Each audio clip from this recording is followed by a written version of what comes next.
ایران کے دارالحکومت تہران سمیت پورے ایران میں مجتبیٰ خامنہئی کے حق میں ریلیاں نکالی گئیں، نعرے لگائے گئے، اور ہم نے دیکھا کہ جو ہی اناؤنسمنٹ ہوئی تو پورے کا پورا جو تہران ہے وہ نعرہ تکبیر اللہ اکبر کے نعروں سے گونج اٹھا، اور یہ جو گونج ہے یہ امریکہ اور اسرائیل تک بھی گئی۔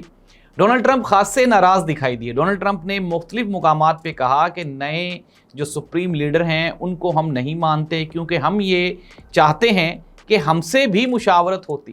ناظرین، جو ایران کے وزیر خارجہ عباس اراغچی ہیں، انہوں نے انٹرنیشنل میڈیا کو مختلف انٹرویوز دیتے ہوئے انہوں نے کہا کہ سپریم لیڈر کی جو انتخاب ہے وہ ہمارا انٹرنل میٹر ہے، اس میں ہم کسی بھی قسم کی جو بیرونی مداخلت ہے اس کو ایکسیپٹ نہیں کریں گے۔